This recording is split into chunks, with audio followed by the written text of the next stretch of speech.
What is going on, guys? Briar Rabbit here. Today is Friday. That means Zer is back in the reef. He's got some exotics for us. He's actually got some pretty interesting stuff going on, so we're going to take a look at what he's got. I'll give you guys some recommendations as well. The first thing of note is, once again, no 3 of coins. So if you're looking to pick up 3 of coins because you want some new exotics, you're going to have to wait. Bungie's talked about this. They've said it's a bug. We expect it to be fixed pretty soon. It's a little weird that it's been 2 weeks in a row. I honestly expected it to be fixed by now. But I've talked a lot about how I want 3 of coins to not be in the game. I don't like the system, but this isn't what I meant. I didn't mean to take it out with no replacement, so I expect this to come back. Hopefully it comes back pretty soon, because right now there's no real way of getting exotics in the game. I guess you could get them from raid challenges and a few other ways, but man, it's not easy to get exotics if 3 coins are not replaced by another system. Something else very interesting is we've got an exotic helmet engram. This is not a legacy engram. This is current power level. So this is going to help you do a lot of things. Going to help you get current exotic helmets. Also, these will decrypt at up to 400 light level. So if you need to infuse some other helmets that you have up to max light level, these can really help you get there. Obviously, it's an expensive way to go, 19 strange coins a piece. But I know I'm going to be abusing this system while it's out, because I've definitely got some helmets that I'd like to infuse up to 400. So I'll just buy a few helmets here, take them back, decrypt them, and then infuse them into the helmet that I really want. I think I have all the exotic helmets at this point, so I'm not too worried about that. But if you don't, you can hopefully get some this way. So that's pretty cool. I like when there is a current power level exotic engram available from Zer. Next, we have the Crest of Alpha Lupi for the Titans. Main perk here is the Keeper of the Pack. Revive fallen teammates and be revived faster. Super generates an extra orb.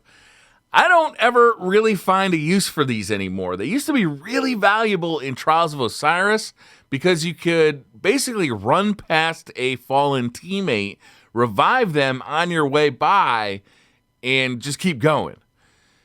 But they nerfed that. They increased the amount of time it takes to revive a teammate, so you do have to pause there for a second, even if you have Keeper of the Pack.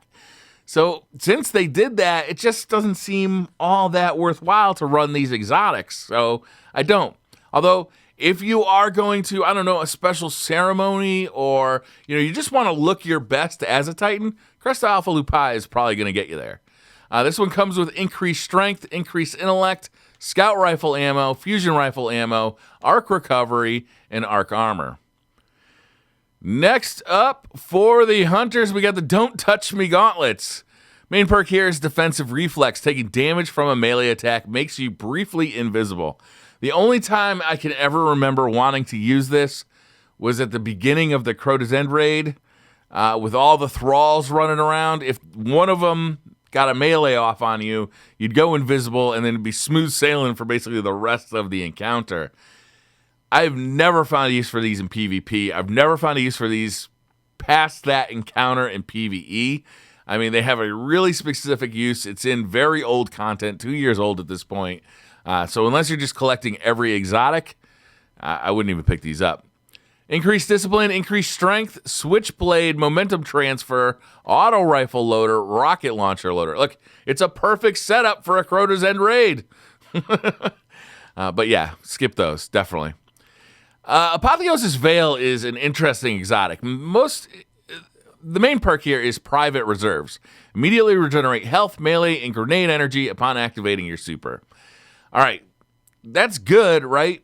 But you just activated your super, so you should be out of danger anyway. I've always wondered about this one. In a pinch, it can help you out. If you're about to die, you can just pop your super and get your health, your melee, and grenade energy back, which is great. It could really get you out of some tight situations in PvP and PvE. But it's only going to work when you pop your super, and it's like a secondary benefit to the fact that you just decimated everything that you can see. So for me, it's never been all that worth it. I can see, maybe if you're a Stormcaller, you want to make sure you have full health when you start your Stormcall. your super. After a Nova Bomb, you're probably going to have full health anyway. Sunsinger, I don't know. You know, to me, it just never really made a whole lot of sense. I can picture using it for specific situations. Some people really value it. For me, it's ugly, and there's really cool exotics that the Warlock has. So I've never used it. I've never been a fan of it since year one. But it's probably worth picking up for a couple of situations. Or if you're raiding and you find that you're constantly got full super and need your health back, it can be pretty useful in that situation. Increase intellect, increase discipline, ashes to assets, heavy lifting, and infusion. Weapon of the week is the Suros regime, the infamous Suros regime. The Suros meta never really did come back, did it? The main perk here, well, is Suros Legacy. The bottom half of each magazine deals bonus damage and has a chance to return health on a kill. That health on a kill actually comes in handy a lot in PvP and in PvE. We also have the spinning up and focus fire perks. So spinning up, the longer this weapon is fired, the faster it fires, which is nice in PvP. In PvE, focus fire is probably a little better. When zoomed, this weapon fires slower but causes additional damage. Look, if you're in a lot of close range battles, spinning up. If you're in a lot of long range battles, focus fire is probably the way to go. The problem for me with the Suros regime right now is that it's not a great PvP weapon and it's not a great PvE weapon. It doesn't really do anything spectacularly. In PvE, it's good enough to get you through. If it's your first exotic, if you just joined Destiny and you're looking for your first exotic, the Suros regime is a good one. It is a utility weapon. It's not going to be the one you stick with for the next 2 to 3 months, but it's a damn good first exotic weapon.